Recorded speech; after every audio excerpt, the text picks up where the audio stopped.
Hello, everyone. Welcome back to another episode of AKP Sports Talk. As always, I'm Ari here with Korea, back for another day, November 6th. Let's say Wednesday, right? Yeah, Wednesday. We'll get right into it. 1-L for me yesterday.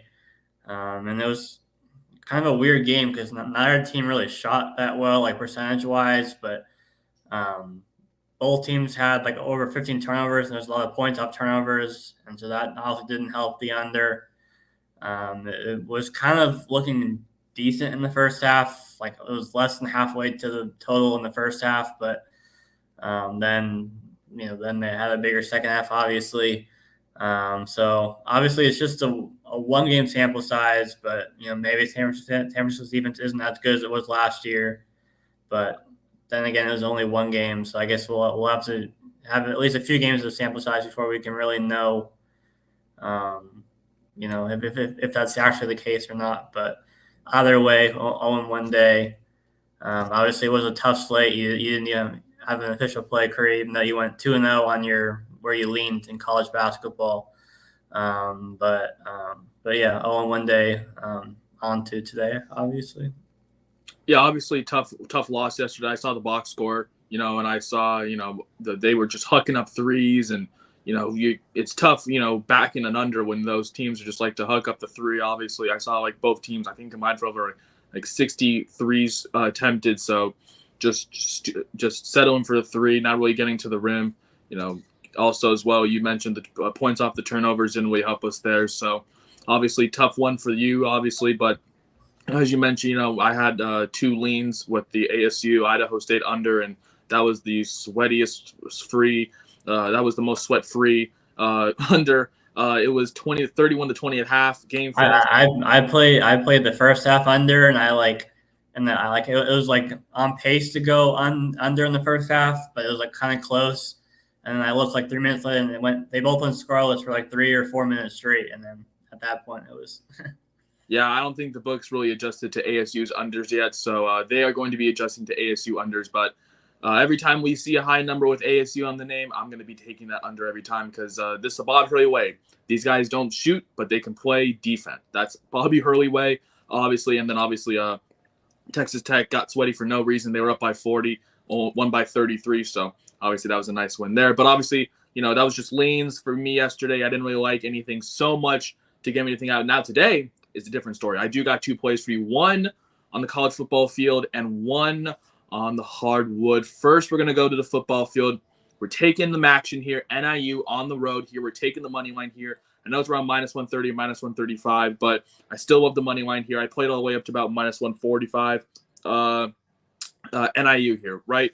They opened up as dogs, right? And people have been going toward NIU, right? And people are saying, oh, well, all the money's on NIU. Everyone's on NIU. Well, NIU is the right side here, right? This is a system I like to call going from road dogs to road favorites, right? When you see that line just swing like that, the team that has gone from a dog to a favorite is 62% against the spread, and especially in college. We talk about Maction being weird. And that if anyone remembers NIU, obviously the one team that was able to pull off a massive upset, obviously beating Notre Dame on the road, in that weird low scoring game. And obviously it's low scoring because, their defense is one of the best in the country. And that is pretty much how they operate. Obviously, they have one of the better defensive fronts. They only allow I think 18 points a game, which is 12th in the nation. I somewhere. They stop the pass. They're a little bit susceptible against the run, but obviously their defense is still a little bit better, especially on the ground. That's how they really, was able to stop Notre Dame and pretty much get that win, just getting to Riley Leonard and stopping, Love on the ground. And then you look at Western Michigan, right? And obviously, they have been a covering machine right now. Obviously 4-0, obviously is in the MAC, really dominant, but you look at who they've played, right? And this is the big thing here, right? I know Maction's weird, especially on Wednesday nights, but you look at the teams that Western Michigan has played, right? Buffalo and, some of the bottom teams, like some of Akron, some of the bottom teams in the MAC, right? And you look at Northern Illinois, right? They've struggled in the MAC, but they had to play Bowling Green and Toledo, two of the top 5 teams in the MAC, obviously. And obviously, and Bowling Green, got a win yesterday. They look more and more, better as the season's going. Obviously, one of the better, duels with Basilak and Harold Fannin. I love this NIU team, right? I love them just to get out and get the win on the road here. I know they're going to Western Michigan, but I love them just to get the win tonight. Obviously, taking them on the money line. Obviously, they opened up as 1.5-point dogs. Now it become almost 2.5 to 3-point favorites on some books. So I'm just taking Northern Illinois here. I know if you can still get them at a good price here on the money line, I still love it. But I'm taking the trendy team. Obviously, all the people on them, they're pretty public right now and on some books from what I've seen in terms of the splits. But I think they're public for a reason. I think they get the win, obviously. Last night we had Bowling Green, pretty much be, a road favorite that everyone was talking about, and they did their job. And we saw the other game, be some kind of chaotic nonsense that's Maction is. I think we're going to get a repeat of yesterday. I think this is going to be Northern Illinois, just, easy defensive game. And then that Ohio Kent State game, that is ugly. I mean, Kent State is ugly, and I've seen some people be putting Kent State on the spread in their on their books, and I'm like, hey, I wish you good luck because Kent State is the worst team in college football. But don't got to worry about that one. Just taking Northern Illinois here on the money line here, -130. And then we're going to go to the hardwood college basketball. We're going back here, my fourth play given out here. We're taking Auburn here, obviously a team that I'm backing as a preseason favorite to win the SEC. I'm taking them to get out to a good start here on their season, taking them -16.5 at home, -125 against Vermont. Obviously, this is more of a system play also / backing Auburn. Vermont, their last win, obviously coming on the road at UAB, but that was an outright win for them. Obviously, and they were dogs. And I love fading teams who have gotten wins as an outright dog who have to continue on the road, right?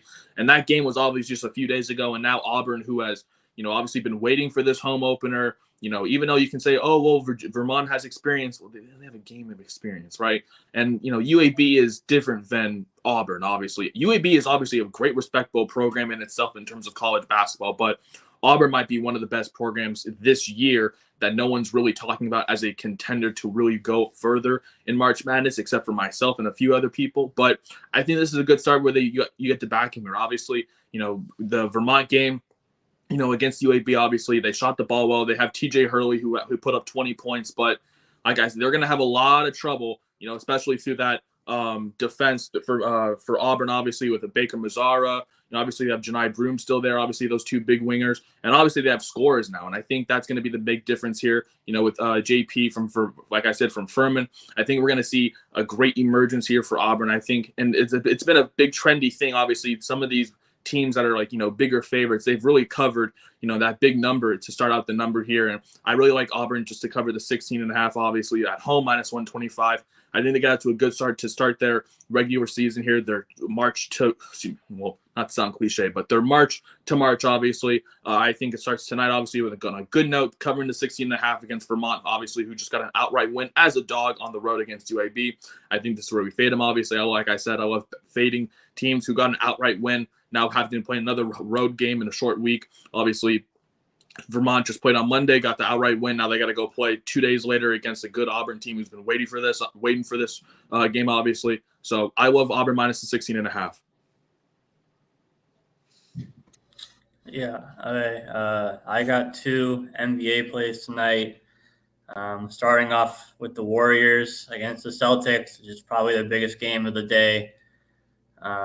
There's obviously a lot of narratives in this game with obviously a former finals matchup. But I think the biggest one that people are talking about is Jason Tatum not getting playing time in the Olympics with Steve Kerr as the coach and wanting to prove him wrong. And so people like Tatum tonight, and I can't, I respect the narrative, obviously, but Jaylen Brown is out for the Celtics. So that's one angle as well. And the Warriors have actually been playing really, really well. I mean, even with Curry missing 3 games, they won all 3 of those games. I think they were underdogs in 2 of the 3, and they won outright. They won all 3 outright. And now Curry has a game under his belt against the Wizards in his last game. So he should be more healthy because he would play a little bit limited minutes in his first game back, which was to be expected against the Wizards.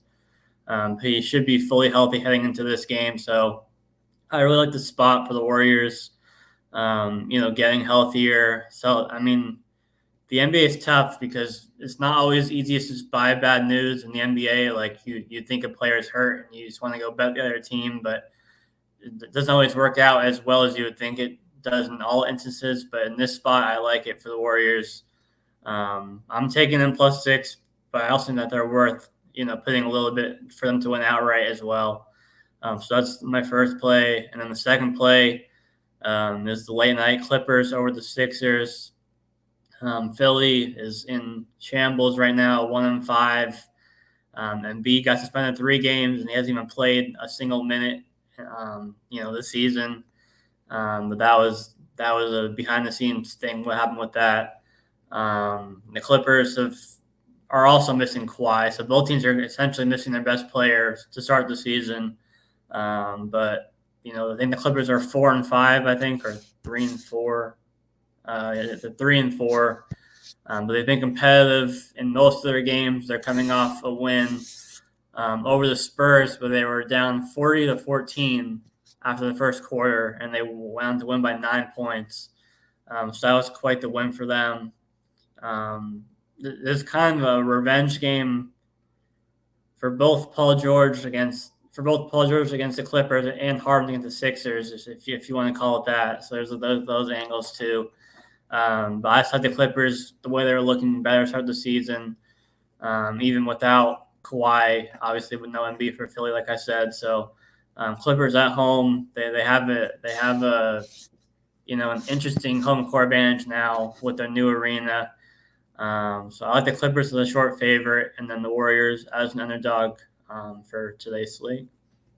I'm always going to back the Warriors anyway, shape or form. We always have a good history with Boston, obviously, with that most recent championship coming from them, obviously in that Game 6 game. But obviously, I do like them on the spread here, obviously sprinkling the money line, as a Warriors fan myself. And obviously, just watching how this team looks now, they do look obviously a lot better, as you mentioned. Even without Curry, they still look great, and now they get him back. Obviously, still kind of easing him back into the rotation, obviously coming off that ankle injury. But he still looks as sharp as ever. And, Steph Curry is always going to be as sharp as ever for most of his games, almost all of them. And I do like the way outside of that, obviously, Buddy Hield from shooting the ball really well. And, the development of Kuminga and Podziemski, they really, bring talent. And you mentioned, obviously, no Jaylen Brown for this Celtics team. That's obviously a big loss for them. And you can obviously talk about the narrative, obviously, with Tatum, trying to get revenge on Kerr for not really having him having that many minutes in pairs, obviously, for and all that nonsense. But obviously, I do love the Warriors here, plus the 6 on the money line as a fan, obviously, just because, like I said, just the track record there. I mean, you mentioned the Clippers, obviously, at home with their interesting home court. I do think it's one of the more interesting yet, I think, innovative ways to really have, more people in the seats. And I do think Steve Ballmer's doing a good job of that. I do think, as you mentioned, the Clippers have been playing really competitive, to start the season, obviously in some tough losses. But you mentioned the Sixers are just in a complete mess right now. Obviously, no Embiid. He hasn't touched the court yet because he's been deciding to have altercations with reporters in the locker room instead of focusing all of that frustration on the basketball court. So he decides to shove a reporter, gets 3 games suspended, right? I still think even without, obviously, without him, I still think I do love the Clippers here on the short home money line favorite, obviously. Like you said, you're just kind of backing this home team here with the home crowd as well. So I do love those 2 plays for you. Back in the NBA, obviously, after a day off yesterday. And then my 2 plays with the college football and college basketball plays, taking Auburn on the hardwood, -16.5 against Vermont, -125. And then going to the football field, love some Tuesday, Wednesday night action, taking NIU straight up on the money line here on the road at Western Michigan, -130. You can find all of these plays, of course, on our Twitter below, AKP Sports Talk. We'll have this video, of course, both of our cards posted momentarily. But that's going to do it for this episode, Ari. We got a big Thursday night game tomorrow, right? Bengals, Ravens. I think it's going to be one of the more intriguing games. I see that line about 6.5. We're going to have our best bets for that game tomorrow. Of course, we got some more NBA tomorrow. We got some more college basketball. Of course, we got some more college football. So we got plenty of sports, plenty of bets. We're going to find the best of them to give them out to you tomorrow. That's going to do it for this episode. That's RM Korea. We appreciate you guys for tuning in. We'll see you tomorrow.